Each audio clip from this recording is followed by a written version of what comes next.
penyelamat atau penolong.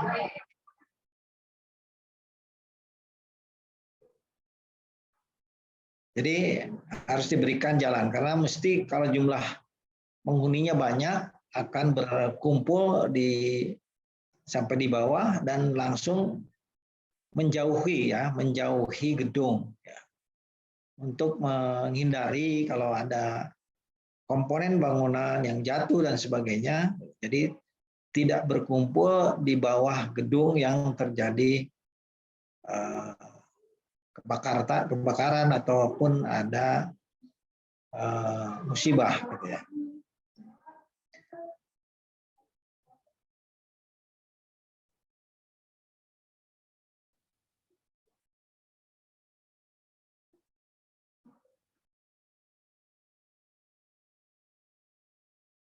Jadi selalu diingatkan, diinstruksikan jangan panik gitu ya. Walaupun memang pasti terjadi panik gitu ya.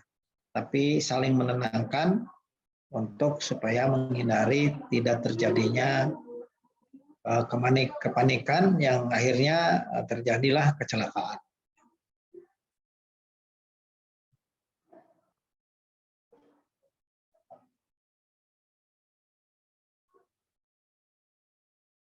Nah, ini ada instruksi gitu ya. Jadi instruksi begitu sudah di tempat berkumpul, semuanya kalau memungkinkan bisa menuju ke tempat yang lebih aman atau diam di tempat berkumpul menunggu perintah lebih lanjut dari petugas ya. Jadi jangan sampai misalnya ada yang balik lagi ke dalam gedung mengambil barang dan sebagainya, itu biasanya tidak diizinkan. Jadi lebih baik biarkanlah misalnya ada barang-barang yang memang sudah terlanjur ditinggalkan, tidak kembali lagi ke dalam gedung sampai menunggu bahwa bangunan itu atau gedung itu dinyatakan aman. Itu kalau terjadi keadaan darurat. Kalau ada seseorang terperangkap di dalam satu ruangan, ya, itu maka harus segera ya petugas itu atau yang berdekatan atau yang petugas itu memberitahu bahwa ada yang tempatnya tertutup ya, sehingga bisa melakukan penyelamatan baik itu menggunakan alat ataupun menggunakan tangga dan sebagainya.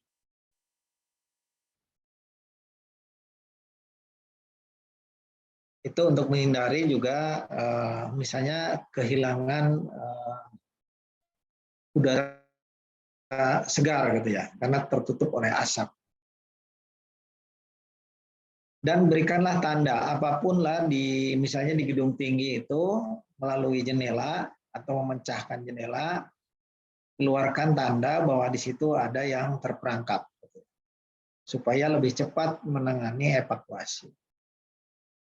Kalau tidak kesulitan di mana ada yang terperangkap. Jadi harusnya apapun ada di dalam ruangan untuk bisa memberikan tanda gitu ya.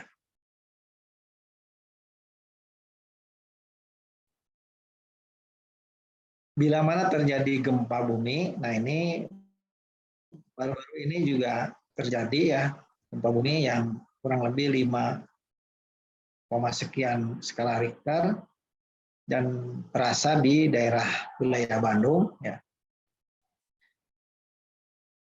Jadi kalau terjadi gempa ya, apalagi gempa itu terjadi getaran yang cukup besar, maka itu juga sama, jangan tetap diam di dalam ruangan.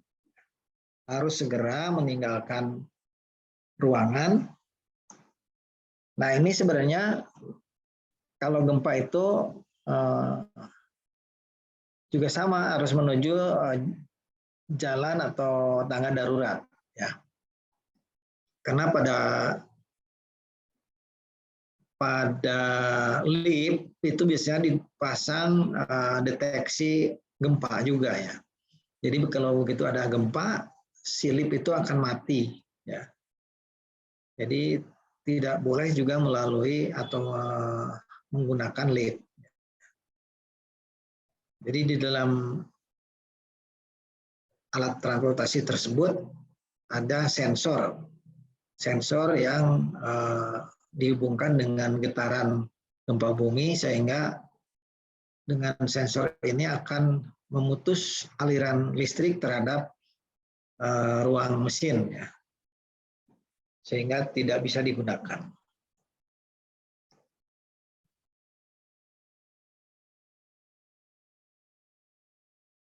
Ini yang cukup besar biasanya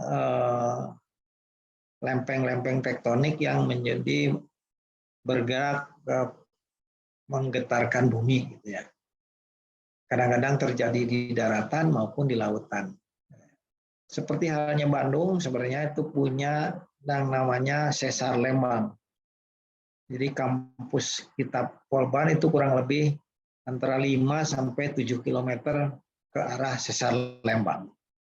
Sehingga dalam perencanaan gedungnya itu harus diperhitungkan terhadap getaran akibat gempa sesar gitu ya. Itu dirancang dalam khususnya di pondasi.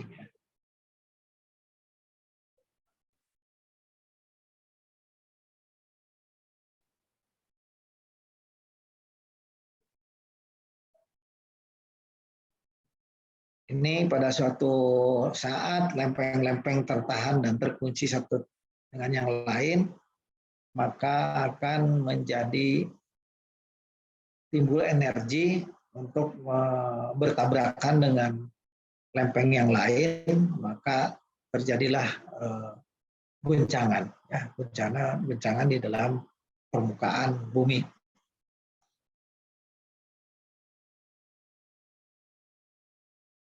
Jadi kembali lagi,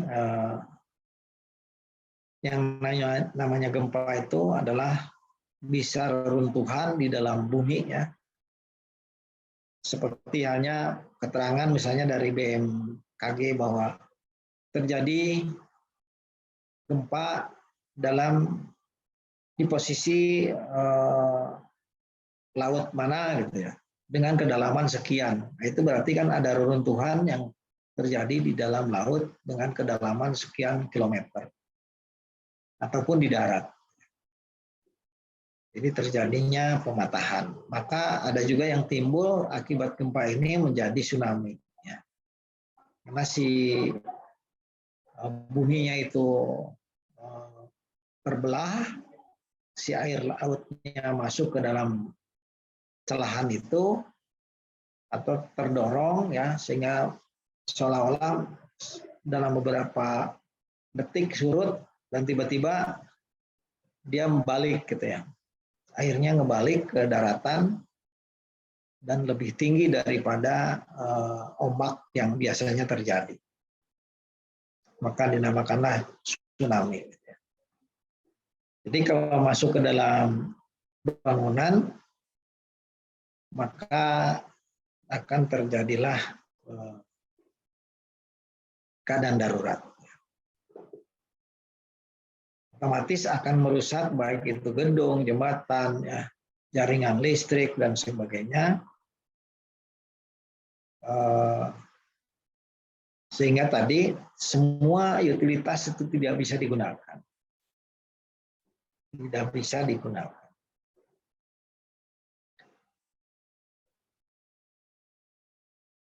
Ini titik-titik yang sering terjadi gempa bumi, ya, termasuk di negara-negara lain. Kemudian ada daerah gempa sekeliling Pasifik, yang warna merah ini adalah warna daerah gempa. Gitu.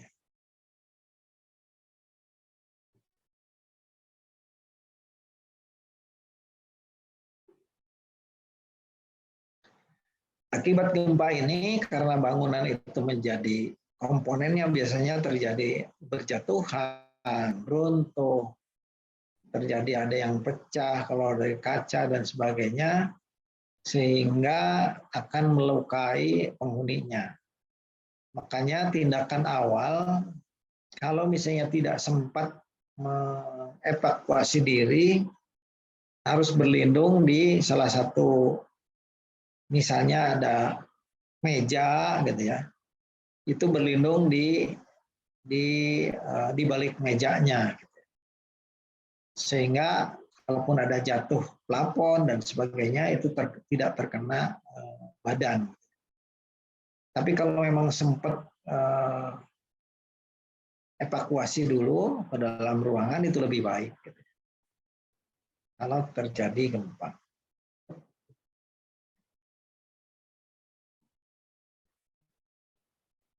Kita lanjutkan. Nah, seperti ini. Jadi berlindunglah di bawah meja, berpegangan dengan kuat. Lindungi kepala, leher, mata, ya. Jangan berdiri di bawah pintu. Ya. Bisa kemungkinan pintunya lepas juga atau jatuh dari ketinggian, ada dinding yang jatuh.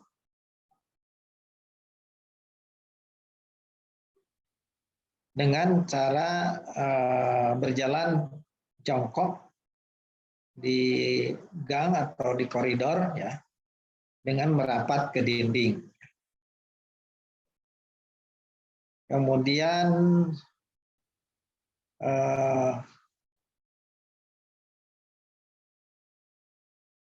biasanya dengan menjaga leher, ya, karena itu tadi kalau misalnya ada benda-benda yang berat dari atas menimpa itu adalah tidak menjadi cederanya leher gitu ya, cederanya leher. Makanya di situ disarankan dengan merapat ke dinding, ya, supaya terlihat bahwa kalau ada komponen bangunan jatuh tidak kena anggota badan kita. Pada umumnya gempa itu terjadinya singkat, ya, dalam beberapa menit atau detik malah, tapi dengan guncangannya kuat akan merusak komponen bangunan. Makanya bangunan itu harus tahan gempa, ya. Yang disebut bangunan tahan gempa adalah bangunan itu boleh rusak, ya, tapi tidak boleh runtuh. Jadi strukturnya tidak boleh runtuh. Itu dinamakan bangunan tahan gempa. Kalau gempanya kecil, malah tidak terjadi kerusakan. Jadi masih ada toleransi elastis, gitu ya. Si bangunan itu digoyangnya menjadi elastis, tidak terjadi kerusakan. Tapi kalau diguncangnya keras, biasanya di join antara kolom dan balok itu terjadi retak. Karena yang dihantam adalah biasanya horizontal.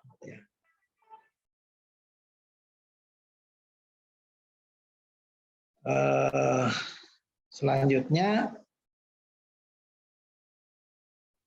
kalau terjadi gempa saat di dalam lift, maka segeralah merunduk, ya, dan tenang. Biasanya si lift itu langsung berhenti, ya, lift itu langsung berhenti. Dan kalau misalnya lift itu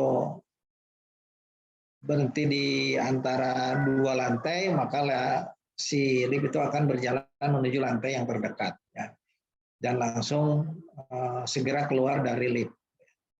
Karena si sumber listriknya mati, ya. Kadang-kadang kalau langsung mati, langsung melorot ke bawah, ya, ke lantai yang paling bawah. Nah, makanya dihindari menggunakan lift.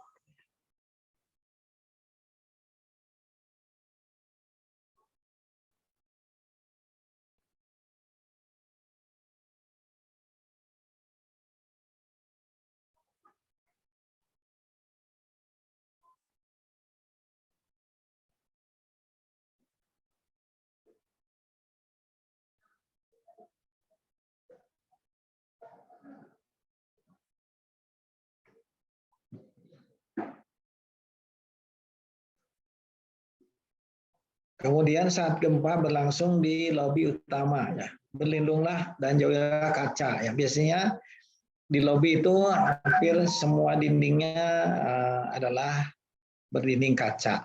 Ya. Maka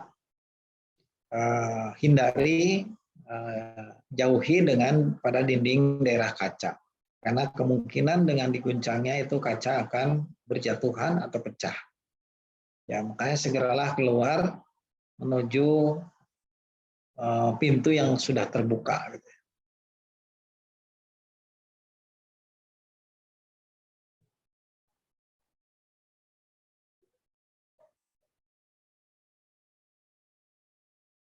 Maka sesuai dengan peraturan pembebanan gedung, ya. Jadi sebenarnya gedung itu dihindari beban-beban yang berat pada posisi bangunan itu di ketinggian. Ya. Jadi kalau misalnya perencanaan itu ada beban-beban berat, maka beban berat itu ditempatkan di tempat lantai yang paling bawah, gitu ya. Kemudian kalau menempatkan lemari, barang-barang, kalau terjadi goncangan itu akan runtuh atau ambruk, maka harus sebaiknya ditempatkan di nempel di dinding, ya, nempel di dinding. Kemudian pelajari jalur evakuasi, ya, yang menuju titik poin, titik berkumpul. Kemudian siapkanlah alat penerangan darurat, ya, seperti senter atau lampu-lampu darurat, itu selalu disiapkan untuk memudahkan menunjukkan jalur atau arah exit atau arah jalan keluar.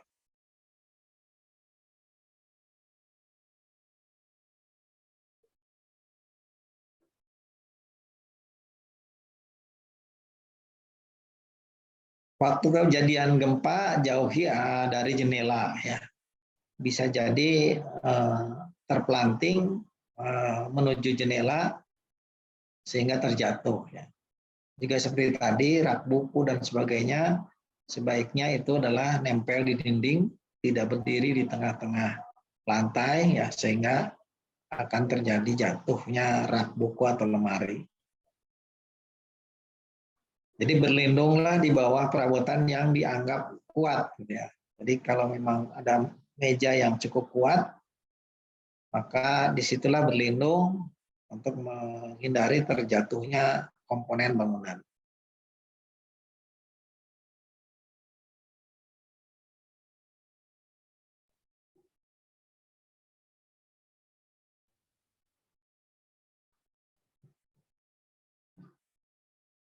Kemudian bila mana sarana pelindung itu bergerak, harus mengikutinya. Jadi kalau misalnya di berlindung di meja, mejanya juga bergerak, ya harus mengikuti, ya. Jadi jangan di tempat terbuka.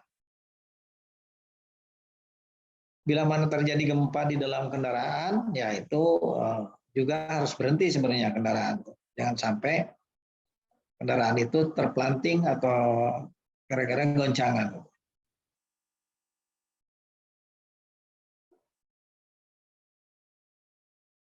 Jadi kalau ada di luar, memang arahkan, membantu untuk mengarahkan tetap di luar ruangan, jangan sampai terjadi ada yang masuk lagi ke dalam bangunan gedung.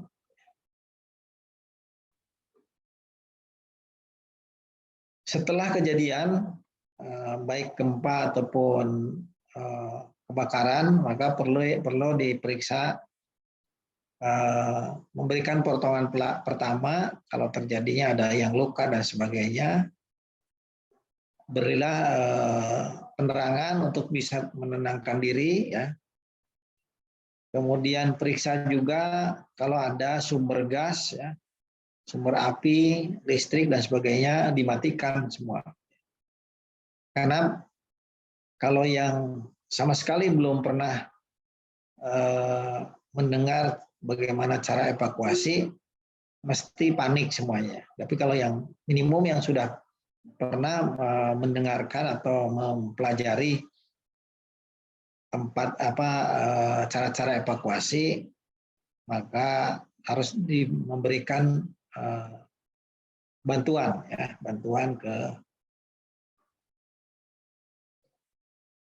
anggota yang ada di dalam gedung atau pengisi gedung. Jadi cara berlindungnya seperti ini, gitu ya.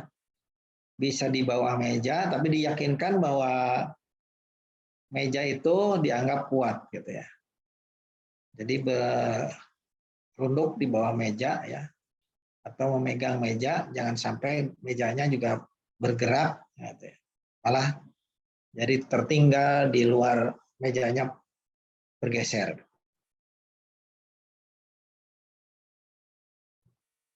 Yang terakhir adalah bila mana ada ancaman bom, ya. Ini juga membahayakan.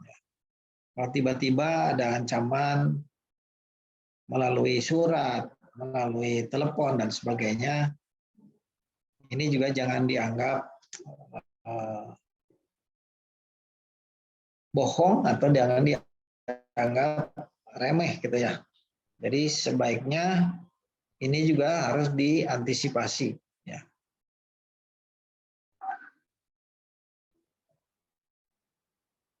Jadi kalau melalui telepon, maka biarkan si penelepon itu bicara secara bebas dan tanyakan untuk mengulangi pesan-pesan yang diberikan.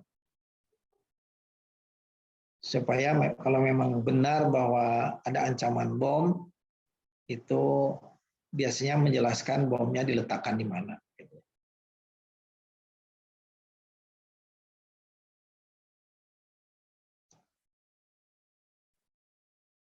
Jadi di operator itu harus dicatat ya kalau ada ancaman bahwa semua kalau bisa direkam si penelepon itu didengarkan ya atau dituliskan untuk diinfokan ke petugas pengamanan.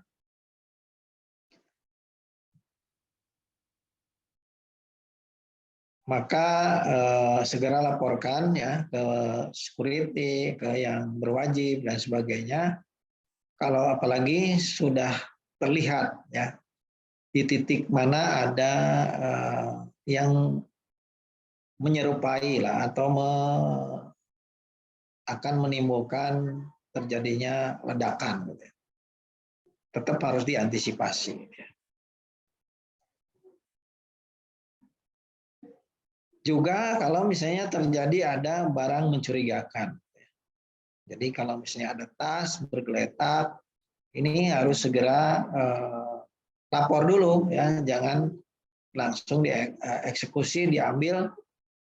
Ternyata di dalamnya adalah ada ancaman bom. Gitu ya. Jadi lebih baik kalau memang itu mencurigai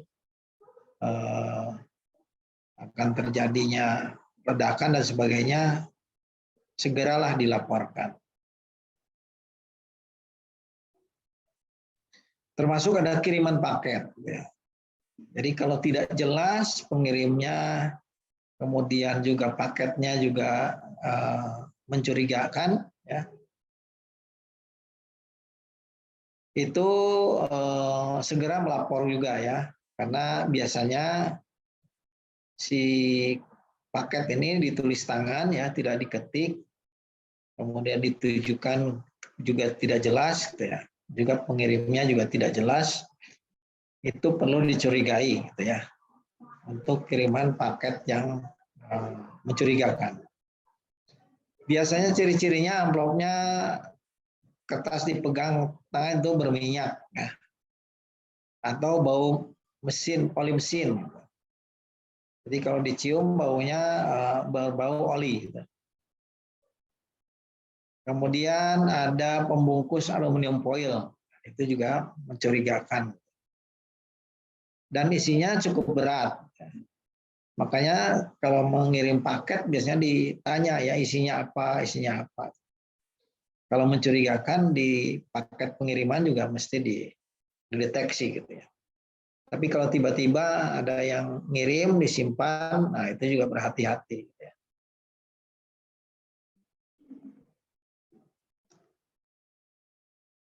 Juga ciri-cirinya bisa diikat dengan kawat.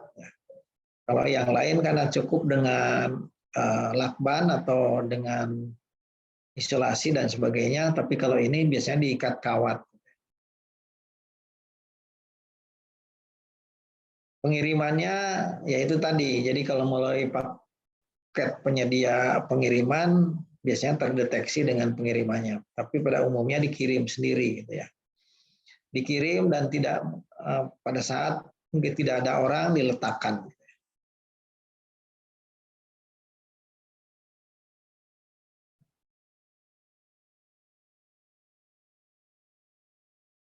Sama juga nih kiriman paket yang mencurigakan, ya. Jadi tulisan tangan, kemudian kurang jelas tulisannya, ya, kemudian tidak dikenal, ya. Kemudian misalnya kalau menggunakan perangko juga tidak sesuai, ya. Yang penting ada perangkonya, dan kadang-kadang ditulis rahasia juga, ya. Ini berdasarkan dari pengamanan, ya, dari kepolisian sebagainya, itu didapatlah ciri-ciri yang mencurigakan.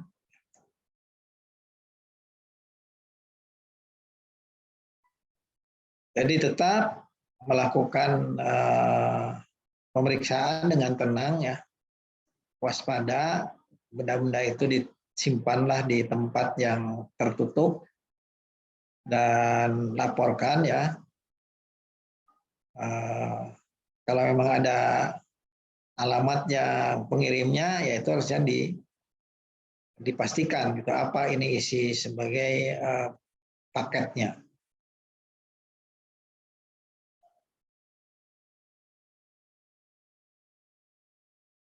Itulah mungkin untuk keadaan darurat di dalam gedung, yaitu hubungannya dengan persyaratan teknis sarana jalan keluar. Jadi ini bisa juga, ya, dalam satu kajian, misalnya ada suatu gedung yang menurut persyaratan gedung itu gedung tinggi, gitu ya, bisa dibuat suatu kajian evaluasi terhadap sarana jalan keluar. Jadi bukan masalahnya evakuasinya, tapi lebih ke gedungnya. Jadi gedung itu harus memenuhi persyaratan secara teknis, baik itu tangga darurat, koridor, titik kumpul, dan sebagainya, juga termasuk alat komunikasi dalam gedung. Ya. Itu hubungannya dengan keadaan darurat. Oke, barangkali ada yang bertanya untuk materi hari ini.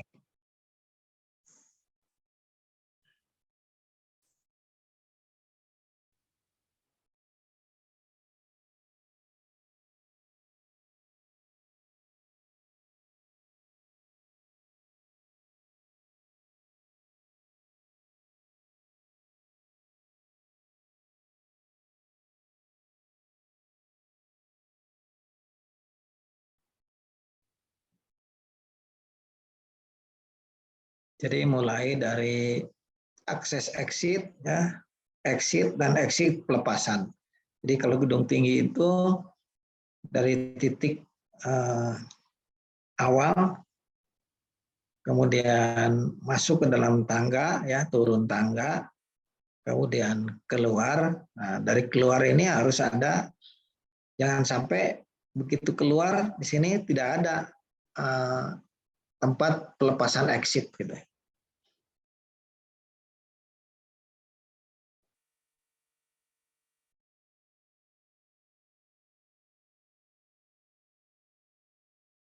Jadi yang pertama akses exit. Jadi ada beberapa, ya, ini terproteksi dari bahaya kebakaran, bebas dari segala hambatan, ya, diberi tanda, kemudian ada pintunya ya, pintu exit. Pintu exit itu bisa bisa berkapasitas lebih dari 50 orang kalau gedungnya gedung umum gitu ya. Kemudian ada exit ya. Exit itu adalah sarana evakuasi dipisahkan dari area lainnya yang terproteksi dari menuju pelepasan ya. Jadi kalau di tangga ada handrailnya gitu ya. Kemudian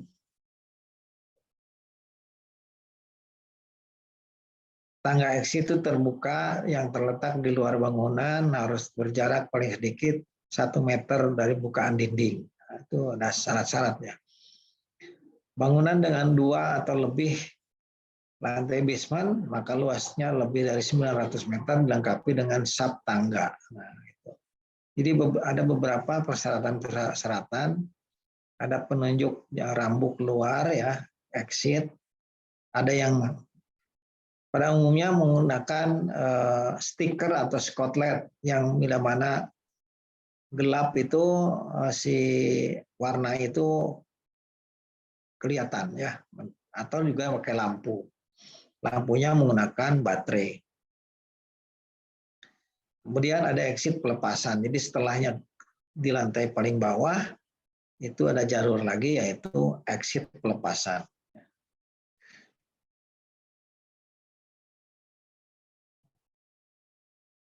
Sistem peringatan ya, kemudian nah seperti ini. Jadi ada yang dipasang dengan skotlet ya.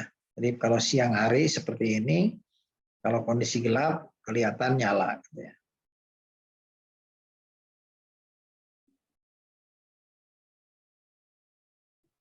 Ini titik kumpul ya. Jadi dituliskan titik kumpul. Nah, ini dilengkapi dengan lift kebakaran ya. Kalau ada, kalau tidak ada ya tetap melalui jalur tangga darurat. Ini penunjuk tangga darurat ya.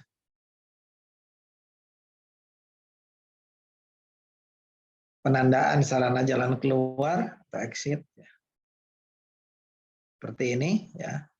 Jadi ada tulisan exit di atas, di pinggir ya. Nah, seperti itulah sarana jalan keluar. Silakan kalau ada yang ditanyakan.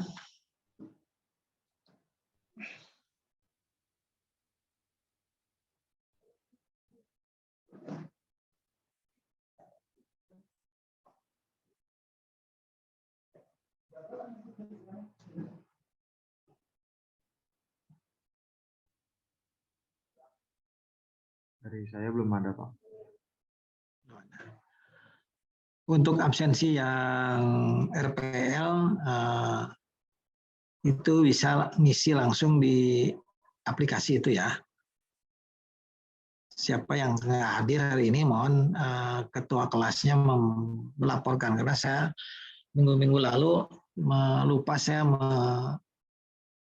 menginfokan bahwa siapa yang tidak masuk gitu ya. Mohon siapa penanggung jawabnya tadi yang di kelas RPL.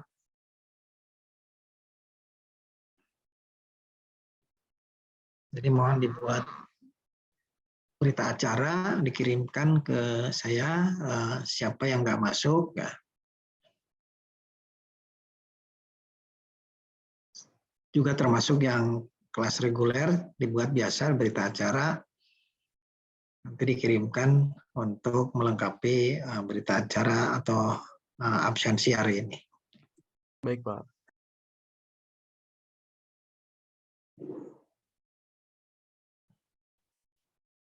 Karena kalau tidak ada yang bertanya, saya kira cukup dulu materi hari ini. Dan sekali lagi, yang belum absen, di absen, yang menjawab mohon membuat berita acara dan kirimkan ke saya. Nanti materi saya kirim melalui WA Group ya. Terima kasih. Assalamualaikum warahmatullahi wabarakatuh. Waalaikumsalam warahmatullahi wabarakatuh. Waalaikumsalam Waalaikumsalam warahmatullahi Terima kasih banyak, Pak. wabarakatuh. Terima kasih banyak, Terima Pak. kasih banyak, Pak. Terima kasih.